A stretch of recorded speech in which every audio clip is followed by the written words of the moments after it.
This podcast is sponsored by nobody. Hey dudes, welcome to Splat from the Past, the only 80s themed horror and sci-fi show where things could get totally radical. Now today, I will be welcoming back Lisa Mende, the gorgeous, the talented, the hilarious actress who played Carol, the lady with the ugly baby on Seinfeld. And she's making her debut at a convention, ChillerCon, April 29th through May 1st, and we're going to talk about that. And it's also the 35th anniversary of Hollywood Shuffle. I want to ask her some more about that, because we talked about that last time in 2019. And it's going to be a great conversation. She's such a great lady. I see her posting pictures on Facebook with her and her grandkids. She is just wonderful. I wanted to play her plug before my intro here, but something wrong right now with Facebook Messenger, and I couldn't do it. And I'm sad about that, because she said, "Hey, Tommy, you got to come see the baby." You know, I love it. So, yeah, here is my new interview with Lisa Mende.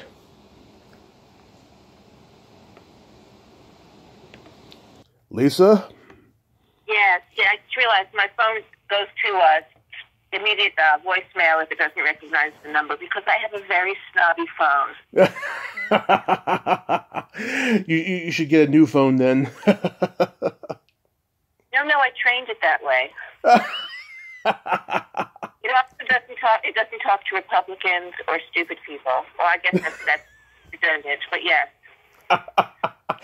That is awesome. How are you doing?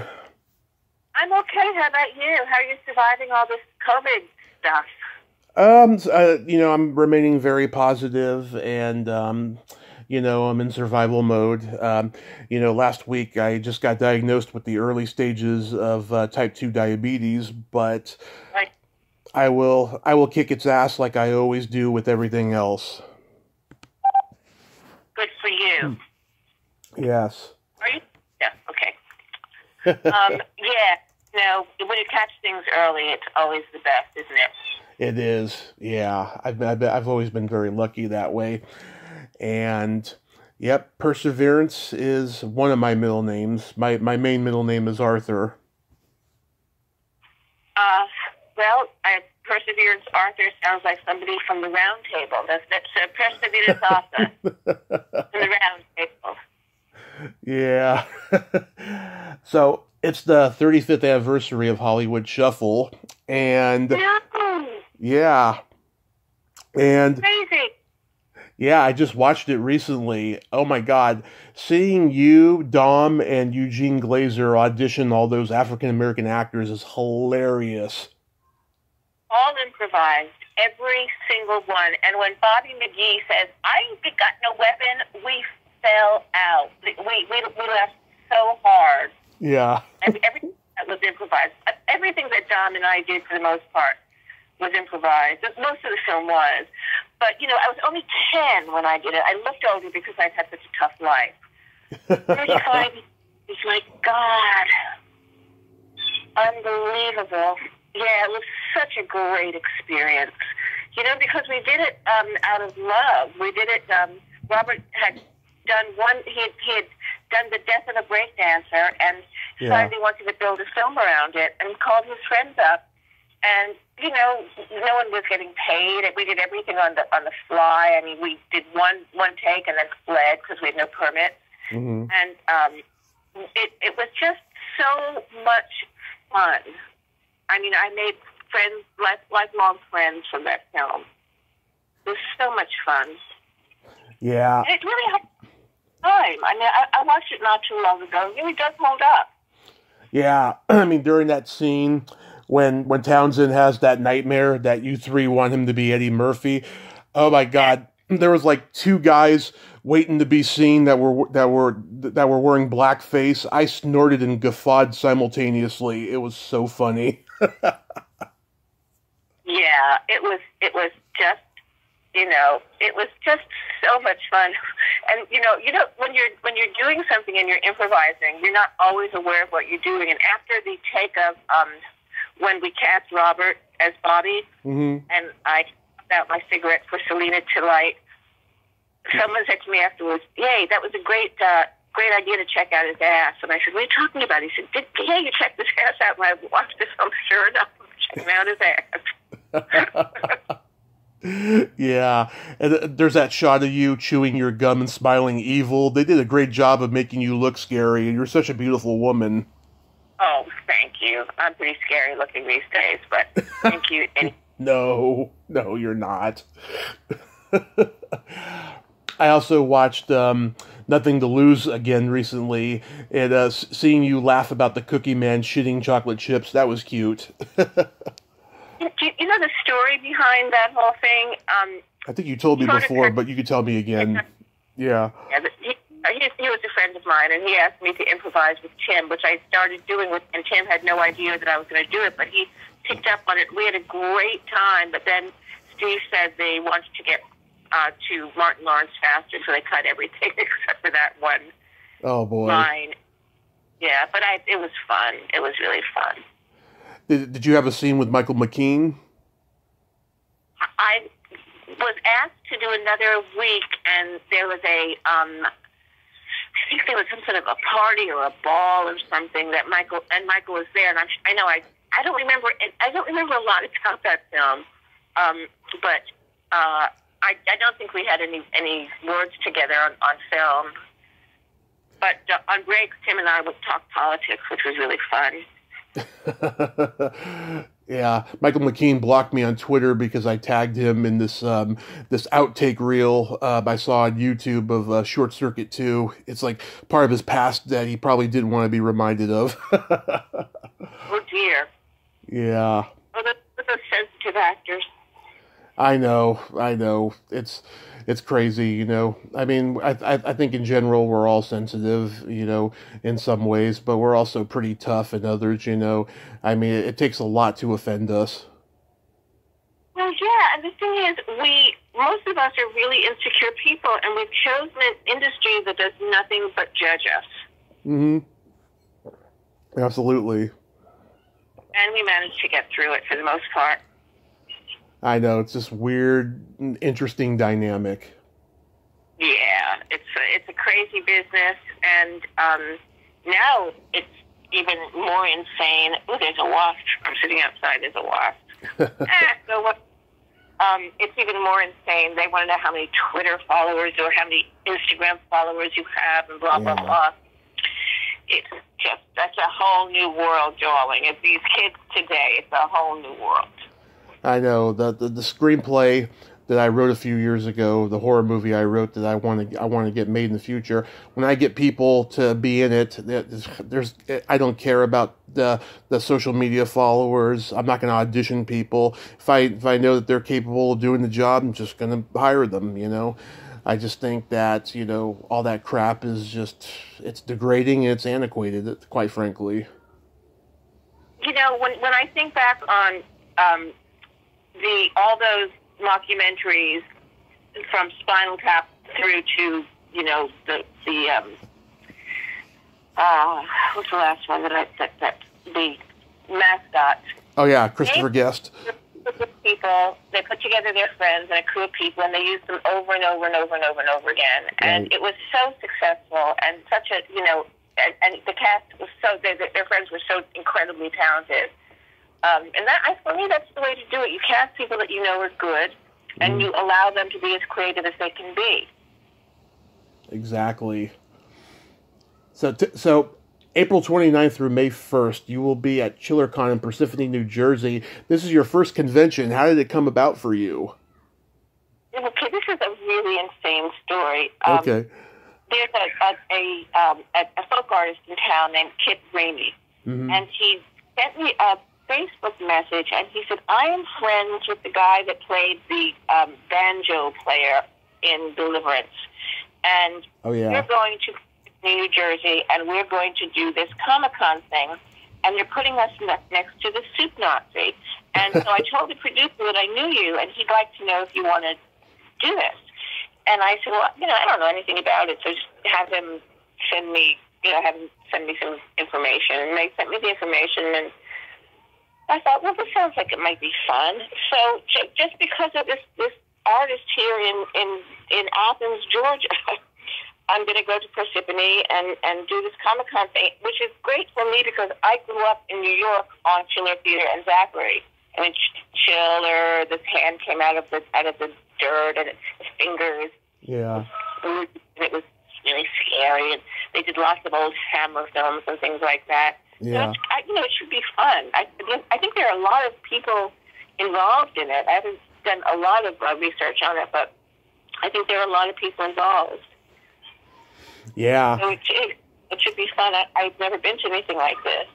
Yeah. I have to carefully choose my wardrobe. Wait, so I was looking at the lineup. So is Larry Thomas, the Stoop Nazi, going to be there? I think they're probably going to put me next to him on the other side. Yeah. Okay. Yeah, I didn't see too many other Seinfeld people on the lineup, but it is a huge lineup nonetheless. A bunch of people I know are going to be there. Deborah Goodrich and Amy Steele from April Fool's Day, Claudia Wells from Back to the Future, Diane Salinger from Pee-wee's Big Adventure. Yeah, that's a great lineup. I'm part of the Back to the Future reunion, and I really love him, and I was so sorry to see that he wasn't part of it. Who? I haven't seen him in years. He played Biff. Oh, Tom Wilson. Yeah. Yeah. Yeah, I actually listened to the audio book of his book, The Masked Man, and he actually told a story about going to ChillerCon in the mid 2000s, and like Jay North from Dennis the Menace and Bernie Coppell from The Love Boat were like warning him about the crazy people that sometimes you meet at conventions. It was a pretty funny story. Oh, well, that's good to know. I'll be my bear screen. No, you should have a pretty good crowd over there. I'm sure you'll get horror fans who recognize you from Gremlins too. Yeah, maybe, or Scrooged, maybe. Yeah. Who knows? It's this is such a new world to me, and apparently they do a lot of these things. The producer said to me, we do a lot of these things. So if you have a good time and you want to do another one, you can. I just sprayed a wasp, by the way. That's what that sounds like. I sprayed him. I'm not ashamed of myself. I killed a wasp. Yeah. So that's pretty cool that you got to do that. And who knows? Maybe if you like doing that, maybe you'll do more. In other states and stuff. Come to California. Sure. Yeah, well, I'm planning on going back to L.A. My husband and I are going to go to New York right after the Comic-Con thing, since it's an hour outside of the city, and spend a couple of days there. But we both have friends, and he's got family as well, and people that he's worked with over the years. He was the piano tech for every major rock and roll band and act that you can think of, and so he's got a lot of friends in L.A. as well, so we're going to come out to L.A. at some point and, and stay with Dom for a few days and then just tootle around the city and maybe drive up the coast. Oh, that's cool. Yeah, I'm due for a vacation to L.A. soon. I got so many of my guests out there who want to like hang out and stuff when I go out there. And where are you located? Redding, California. You're in Redding, okay. Yeah. Yeah. We're contemplating moving to somewhere a little bit nicer and more to do and stuff, like maybe Modesto area or something. We don't know yet, but it's definitely on a possibility list. I don't know anything about that part of California. Basically, I know L.A. That's pretty much it. Yeah. And I worked. I did Candid Camera in San Jose. And so I worked at a few different places. I sort of did a film down in the wine country to the south, by San Diego. Mm-hmm. But I don't know.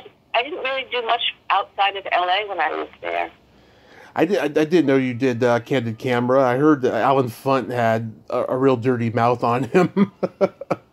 I did the second incarnation. I did it with Murray Langston. Oh yeah, I know Murray. Yeah, I did it with Murray, and I can't remember who else. And we did the second incarnation of it. It was not quite as innocent and sweet as the first one. It was a little meaner. Yeah. It's funny, Murray's been a hero of mine since I was a kid, and like we were Facebook friends for like 12 years, and I was always trying to get him to come on the podcast, but Tom Dreesen actually set it up, and I had a great conversation with Murray at the end of last summer, early fall, and he was just cracking me up. He's a funny guy, not just when he's doing the Unknown Comic, but like, personally, he's a very funny guy. Yeah, he's a sweetheart. And Kevin Cameron was difficult, and it was nice to have people that you knew that you could hang out with and kind of commiserate with. And Tom Dreesen's a great guy. He is the definition of a mensch. Yeah, he really is. Yeah, he's a lovely, lovely guy. Yeah, it's so great to see Dom doing his podcast again. He wasn't doing it for a while, but I've been listening, and he said something that just had me in hysterics. He said, "Yeah, it's politically incorrect to call a Mexican an illegal alien. The new term is sneak."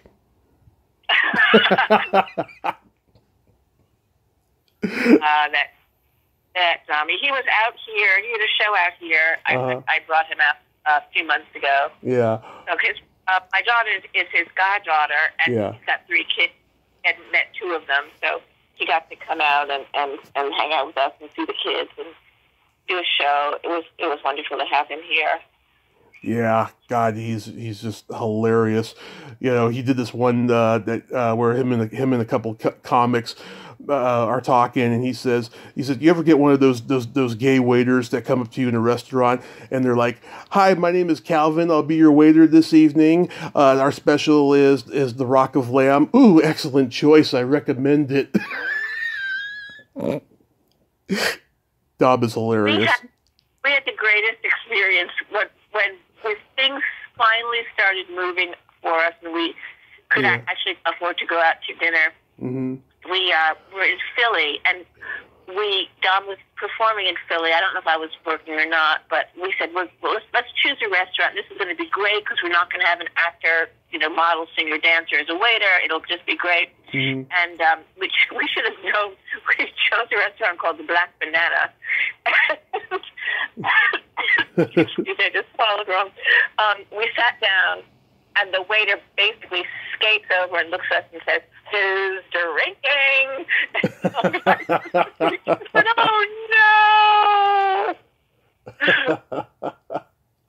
Oh, that's brilliant. Yeah, yesterday was the 30th anniversary of Sam Kinison's death. You 2 knew him, right? Oh, sure. Yeah. Yeah, wow. Years. Wow. Sam used to invite us to his parties, and Don would never go because Don was raised Catholic, and he was so afraid that there were, like, secret devil-worshipping ceremonies going on. Invite us to a Halloween party, and I said, "Oh, good, it'll be fun." He goes, "No, we can't go." And Sam was dating Tammy in the early days, and she was so adorable, and I loved her, and I thought it would be so much fun to go. And Don said, "No, absolutely not." Yeah, I've talked to so many comics who knew Sam, and they all got their different Sam stories about just, how crazy he was. And like I talked to his brother Bill, and I talked to Carl LeBeau before he passed. They have different, accounts of different situations and all that. I don't know who's telling the truth and who's not, but yeah, Sam was an interesting guy, and he left behind a lot of great work he did in such a short amount of time. I always found him completely lovable and sweet. I mean, he was never anything but sweet with us, and he wasn't on. He was just being himself, and I think, everyone is going to have a different story, and I think the less people know somebody, the more stories they tend to make up. And it's an interesting thing, too, because I find people say, "Oh, you worked with so-and-so. What are they like? I heard they're really tough to work with." And I go, "They were great." Mm-hmm. People just want to hear you bad things about celebrities, and most of the time there's nothing bad to say. They're just fucking people, Exactly. Exactly. Nobody's perfect. Well, the funny thing is this, right? We've only had the internet, 20-something years, right? And before that, there was no internet, right? So nobody really knew the celebrities' personal lives, you know. And then when the internet comes and people start hearing these stories about this person, that person, right? That, you know, a lot of people can't accept it, you know, because they've been manipulated by a persona and an image for so long because there was no internet that there's people just, they just can't accept it, you know. Right. Don had a great story about a guy saying to him, "Yeah, Jerry Seinfeld, show's over. What's he going to do now?" And Don says, "What's he going to do now? Well, he's going to try to spend $1 billion. What are you going to do? Heat up a three-man dinner?" That's a great line. Yeah. I saw you Go ahead. Go ahead. I saw you post on Facebook that you're friends with one of the guys in Procol Harum. Oh, Gary, rest his soul, yeah. Yeah. So it was Gary Booker that you knew. Gary Booker, yeah. My daughter's father is an English musician, and he had a band called Blodwyn Pig. Mm-hmm. And that was an offshoot of Jethro Tull. So it was Nick Abrams or Jethro Tull, and Jack and some other wonderful musicians started Blodwyn Pig. And Jack played with a lot of people. But because of that, I got to meet people that were in my favorite groups. And Gary was just the loveliest guy. He would come to L.A. and do the Ringo Starr All-Star Review. Procol would come to town. And one time we invited a bunch of people over. And he was sitting in the living room, and he was sitting in a wingback chair, perfectly, beautiful jacket and perfectly creased trousers, and he had, a short steel gray hair. And someone said to me, "Who's the old guy in the chair?" I said, "The old guy in the chair? The old guy in the chair is Gary Booker." The old guy in the chair. Yeah. Just what a wonderful, wonderful guy. I'm married to the same woman for 1 billion years, Frankie. Mm-hmm. Just a really wonderful guy. Yeah, it was really sad to hear about him, and heartbreaking about Chucky Weiss, and people. It's tough, you know. I know so many great people, you know, especially since COVID hit. A lot of great people have passed. There was 2 people I was going to interview, and they both died of COVID, you know, in like the same month. Yeah, it was all. My God, you can't hear anybody in the world say a bad word about Bob Saget. Bob Saget was the nicest person on the planet. Oh, there was a female comedian, I will not say her name. I interviewed her last year and I didn't like her.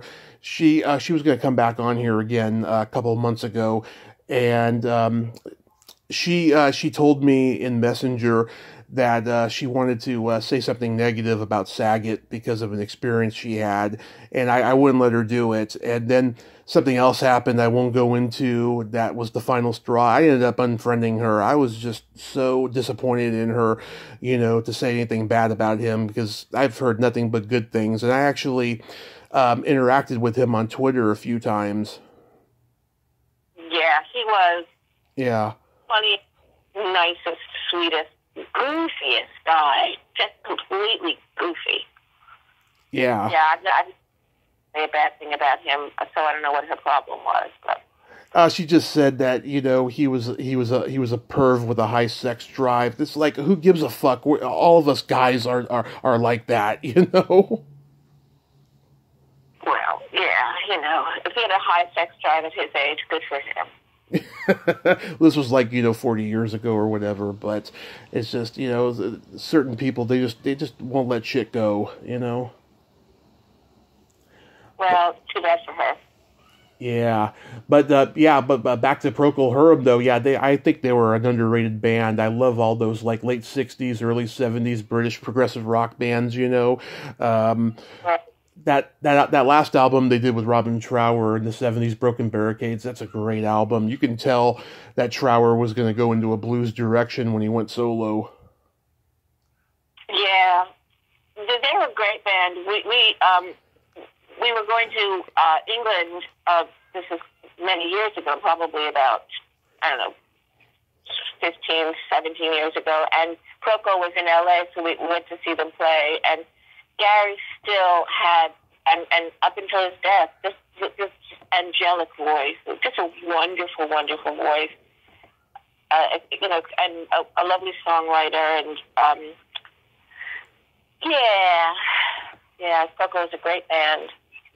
Yeah, I have all those great bands that came from the progressive rock scene. Pink Floyd, Moody Blues, King Crimson, Jethro Tull, as you mentioned. Yeah, so many great ones. There was a Canadian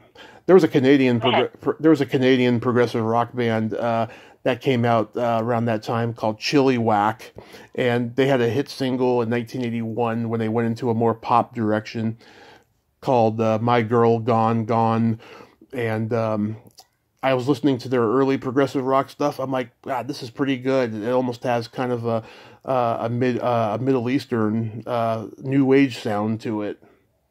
Yeah. Yeah.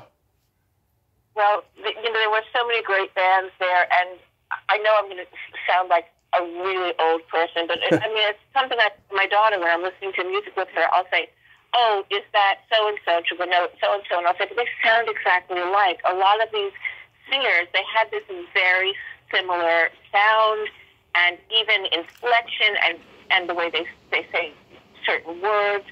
I mean, there are bands from my daughter's era that I absolutely love, and there are musicians, solo artists that I absolutely love, and modern artists. But those bands, you knew when you heard the first few notes who it was, because they had a very distinctive individual sound. Yeah. And Procol had real, individual sound. All of them did. Certainly Tull and all the bands that you mentioned. There was Traffic had a jazzy sound. They started out kind of bluesy, but then went into a jazzy sound. Yeah. I get great stories from my husband who toured with so many bands doing the pianos, and then he went on to produce a bunch of music videos. So I've gotten to hear about different people. He calls it the granola rock scene. He was on the road with Crosby, Stills and Nash for a long time. Oh, yeah. And young. And he's just got wonderful stories about those days. And I love Crosby, Stills and Nash. I mean, just really, really love them. Same here. Yeah, I just interviewed an actress who became their still photographer for a couple of years in the late 60s, and she got to be with them at, I think it was Altamont or Woodstock, one of the festivals, and she had an amazing experience with them. And yeah, she shot the cover of the first album where they're sitting on that purple couch. Yeah. What's her name? Because my husband probably knows. Her name is Sally Soxy. I'm sure he knows her. I'll ask him. Yeah, she was in all the Beach Party movies for American International, and she was in a couple other biker movies, and she was like, I think she was involved a little bit in that Laurel Canyon crowd with like Frank Zappa and all of them, and that's how she got to know Crosby, Stills and Nash, and it was pretty interesting talking with her about that. Yeah, I think it was just a great era for music. So many wonderful bands, and so many bands that people don't even know about that were so important to me. Skip Spence's band, Moby Grape. Yeah. Just a bunch of really great bands. And I got to see a lot of them because I was in New York and I could go to the Fillmore East. And my friend, my girlfriend Teddy Kessler and I would sneak in through the men's bathroom. Climb up the back of the Fillmore and sneak into the men's bathroom. So we got to see a lot of people for free. Do you remember Barry Diamond? Of course. You know how he got into stand-up, right? No. He was he was attending the Allman Brothers live at the Fillmore East in 1971, and there was some delay going on, right? And their manager was on stage trying to keep all the hippies afloat, say, calm down, we're going to bring them out, we're having some difficulties or whatever. And then he randomly selected Barry from like the front row and said, excuse me, do you know any funny stories or jokes or anything? And he's like, yeah. And he's like, can you come up here and tell them so we can, get everything under control? And that's what Barry did. That's insane. Yeah, that's insane. That's a great. Yeah, too bad they didn't record that for the live album. Yeah, kidding. Wow. Yeah, yeah. It was a different world back then, because nowadays they wouldn't even let the crowd near the stage. Yeah, my husband told me a couple of stories about people jumping on stage and them getting bodily, like, hurled off the stage. Not politely escorted off the stage, but like thrown off the stage. Yeah, it's in a different time for sure. So yeah.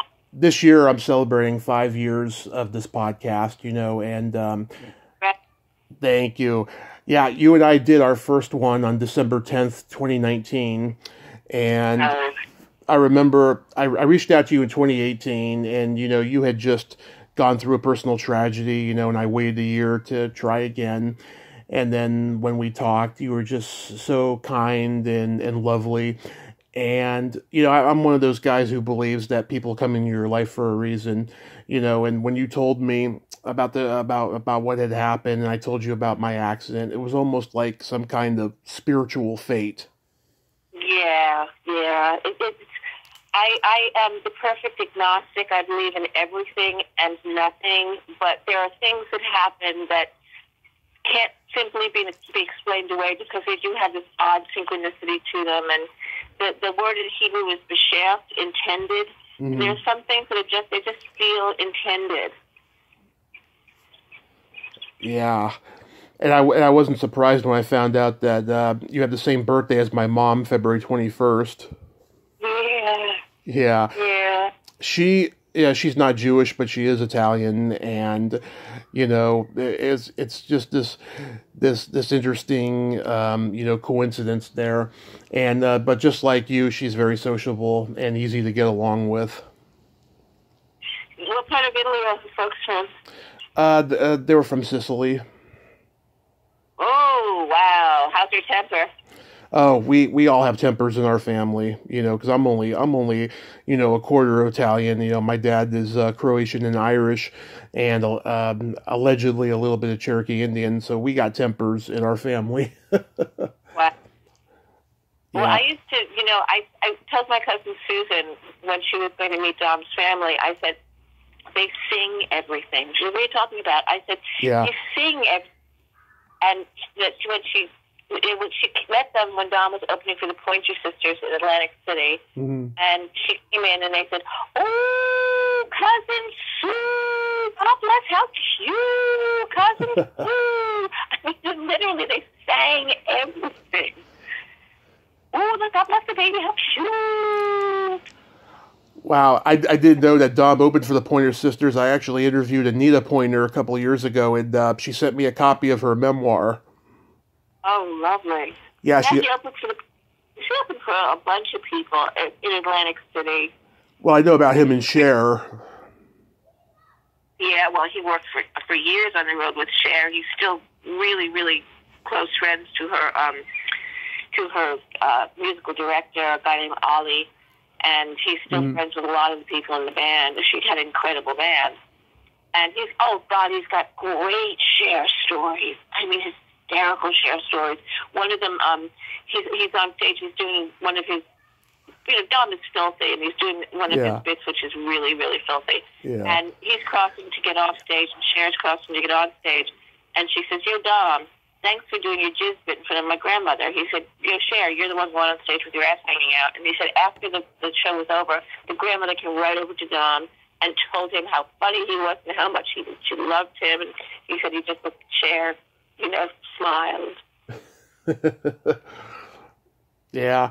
I heard Dom tell a story about one time they were at a bar in Las Vegas, and they saw Mick Jagger, and Mick was rude to Dom.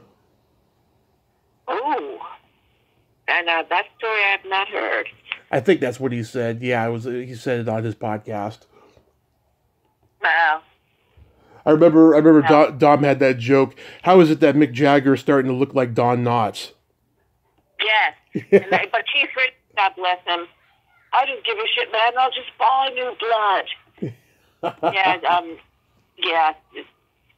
Dom had some good Rolling Stones bits, and he is starting to look like Don Knotts. I mean, he's been looking like Don Knotts for a while. I'm supposed to be interviewing his daughter soon. You know, I don't know if she would appreciate that joke very much, but it is pretty funny. Is it Jade or one of his other daughters? Karen Knotts. She was a comedian. I don't know her, but that doesn't mean anything. I don't know anyone. Yeah, she was a groundling, and she did a little bit of stand-up, and it was hard for her to get in. And then she does one-woman shows. She had a one-woman show called Tied Up in Knots, where she talks about, you know, growing up as Don Knotts' daughter, and now she's got a book about him out. Oh, I thought it was Mick Jagger's daughter you were interviewing. Oh, no, Don Knotts' daughter, I'm sorry.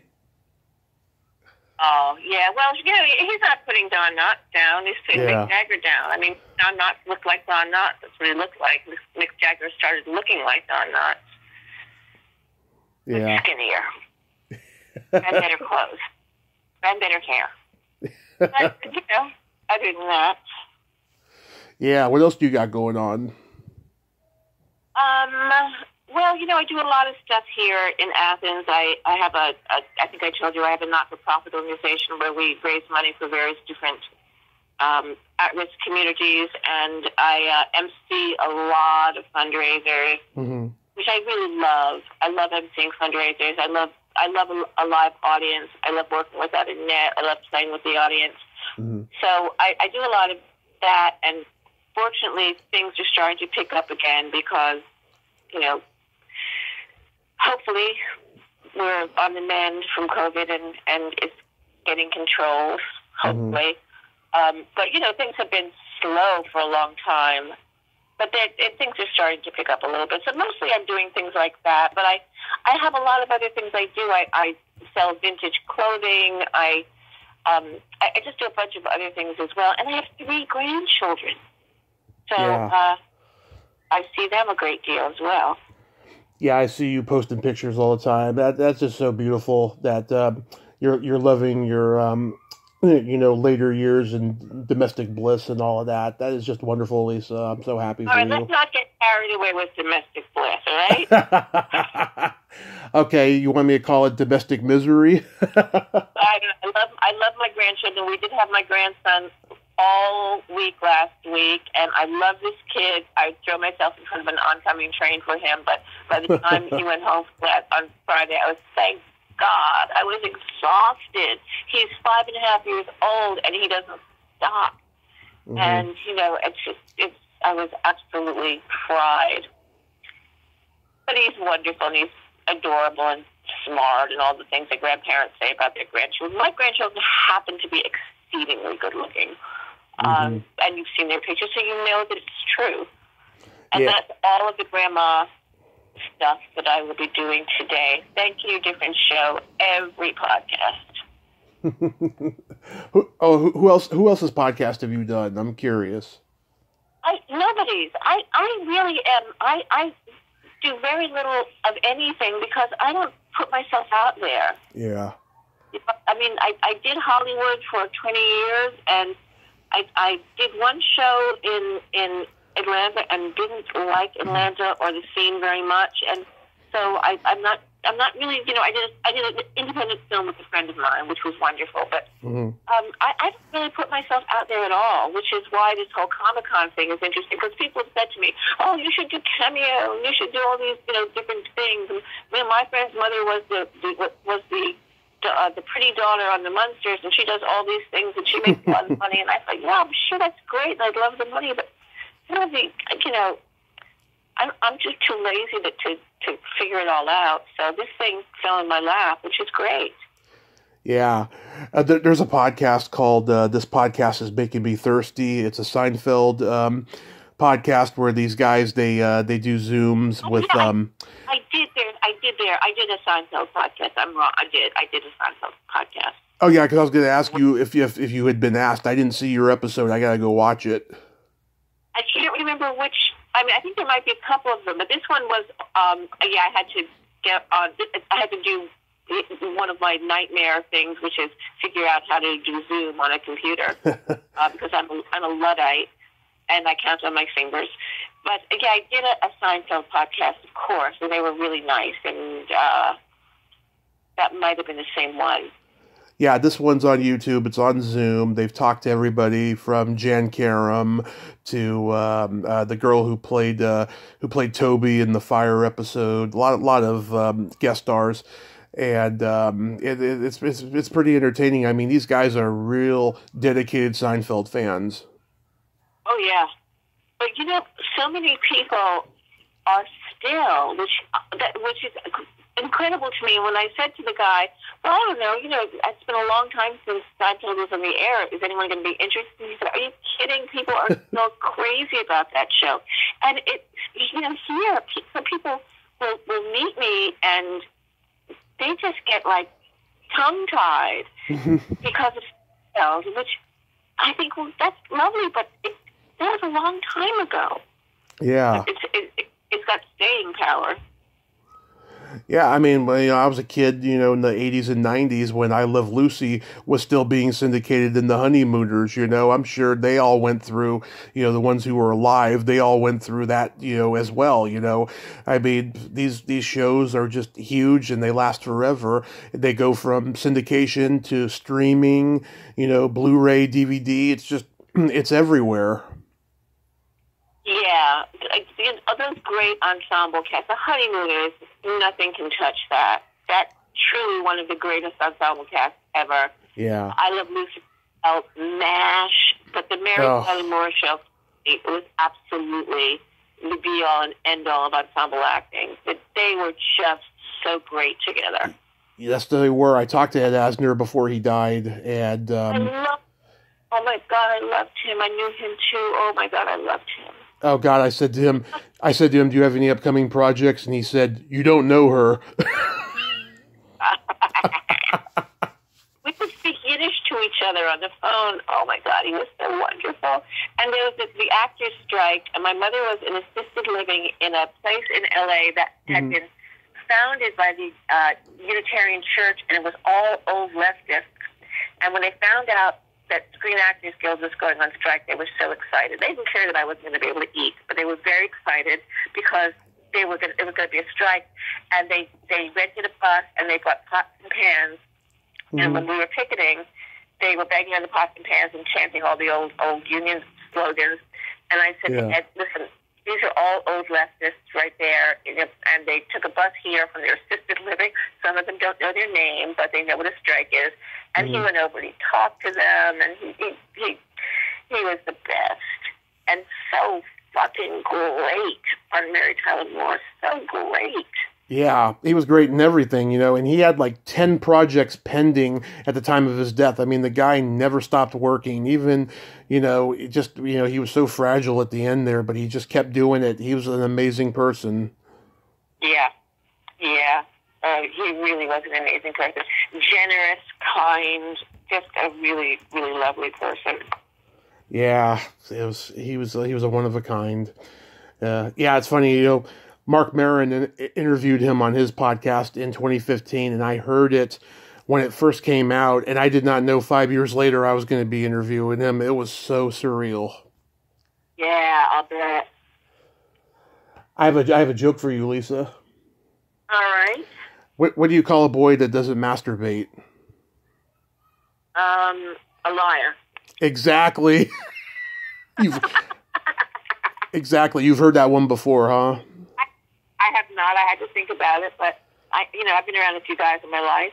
Of course. One of Dom's early bits was he said he went to confession, and the priest asked him if he masturbated. He said, I had no idea what the word meant. I said, yes, Father. Father said, how many times this week? And Dom said, 1,000. And she, what a kid. Oh yeah, he had another version of that too. I actually remember it was, he says to the father, "What should I do?" And he said, 5 Hail Marys and some ice on that arm. Yeah. See, I'm a huge comedy fan. I have all this shit memorized. Yeah, I have a lot of the stuff memorized from my friends. It's just from hearing it night after night, for one thing. But certain comedians, that their stuff just stuck with you, and there would always sort of be a corollary in life where you could mention that bit because it responded to what was going on in your life at the time. Yeah, it's like a song. I'm sorry, what? It's like a song, like a song that you remember when you were a teenager. It takes you back to that time. Yeah. It's exactly like that. Yeah. Here's an Easter joke. Why did the Easter Bunny hide his eggs? I don't know. So no one would see his tiny dick. Bada boom, bada bing. I told that one to my cashier at my local grocery store a few years ago, and she was guffawing at that. And then she told it to her mother, and she told me a few days later that she thought it was hilarious too. And her mother was like 80 or 90 or something. Oh, that's great. When my daughter was a little girl, we had passes to the LA Zoo, and they were doing Easter time was coming, and they were doing pictures with the Easter Bunny, and her sort of surrogate grandmother said, so what are you going to do for Easter? And she said, I'm going to have my picture taken with the East Coast Bunny. That's cute. So, Lisa, I hope you have a blast at ChillerCon, and thank you. I hope this is just only the beginning for you with the conventions, because that would be great to see you at one someday. Oh, thank you so much. Well, we'll see what happens. Yes. If anybody wants their picture taken with me, or anyone wants to talk to me, we'll see. April 29th through May 1st in Parsippany, New Jersey. Parsippany, New Jersey. You betcha. Thank you so much. My pleasure. You have yourself a great day and a happy Easter, and please stay safe when you go out there. I will. Happy Easter, happy Passover, happy being alive. Happy being alive. Okay, you have a great rest of your day. You too, Tommy. Bye-bye. Bye-bye. Well, there you have it. Lisa Mende. Oh, God, she is just wonderful, isn't she? I just adore her. So damn funny and just so real and just a genuine person. I adore her. Go see her at ChillerCon, April 29th through May 1st in Parsippany, New Jersey. I have to say it again. This is her first convention. All the people out there can, go make it, a great experience for her, because she's a great person and you'll enjoy meeting her. And remember, she's in Seinfeld and Gremlins 2 and Hollywood Shuffle and all of that great stuff. And so go check her out. Well, until next time, this is Tommy Throwback Kovac saying there's no shame in living in the past, because the present sucks. Later, dudes.